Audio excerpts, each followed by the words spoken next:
ഇപ്പോൾ നമ്മൾ കാണുന്നത് ദുബായിൽ ഉള്ള ഇലക്ട്രിക് സെൽഫ് ഡ്രൈവിംഗ് ട്രക്കുകളാണ്. അതായത് ഡ്രൈവറില്ല. ഇത് 24 മണിക്കൂറും ഓപ്പറേറ്റ് ചെയ്യുമത്രേ. അപ്പോൾ ഒരു ദിവസം 1600 ട്രിപ്പുകൾ അവർ നടത്തും.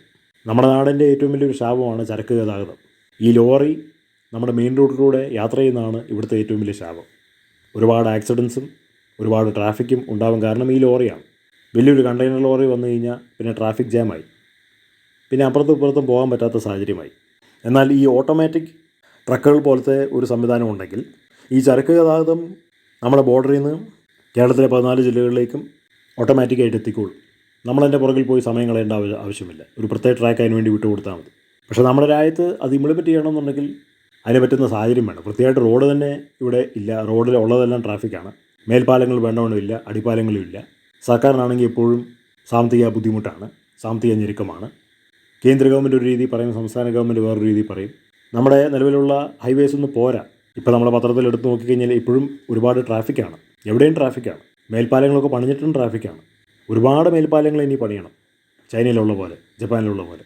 എന്നാലേ ട്രാഫിക് കുറയുള്ളൂ. ട്രാഫിക് കുറഞ്ഞാലേ സുഗമമായിട്ട് ചരക്ക് ഗതാഗതത്തിനും നമുക്ക് സന്തോഷമായിട്ട് ഒരു സ്ഥലത്ത് നിന്ന് മറ്റൊരു സ്ഥലത്തേക്ക് പോകാൻ കഴിയുള്ളൂ. ഇപ്പോൾ ഈ എറണാകുളത്ത് നിന്ന് തൃശ്ശൂർ വരെ ഒന്ന് വരണമെന്നുണ്ടെങ്കിൽ ട്രാഫിക് ബ്ലോക്ക് കാരണം അങ്ങനൊരു യാത്ര വേണ്ടാന്ന് തന്നെ ആളുകൾ വെക്കും.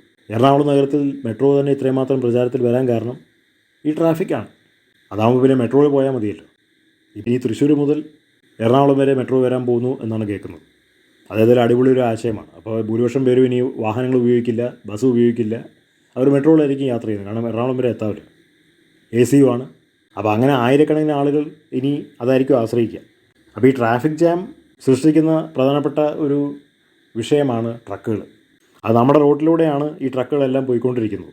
എന്താവശ്യത്തിന് വേണ്ടിയിട്ടാണെങ്കിലും അതിന് ഒരു പ്രത്യേക ട്രാക്ക് സൃഷ്ടിക്കാമെങ്കിൽ, അത് ഓട്ടോമാറ്റിക്കായിട്ടുള്ള സംവിധാനത്തിൽ ഡ്രൈവറില്ലാതെ എത്തിക്കാമെങ്കിൽ അത് വിപ്ലവകരമായിട്ടുള്ളൊരു ആശയമായിരിക്കും. ദുബായ് ചൈനയെക്കാട്ടും 50 വർഷം മുമ്പിലാണ് എന്നുള്ള ഒരു ക്യാപ്ഷനും നമ്മളിപ്പോൾ കാണുന്ന പോസ്റ്ററിൽ കാണുന്നുണ്ട്. അപ്പോൾ അതാണ് ദുബായിയുടെ പ്രത്യേകത.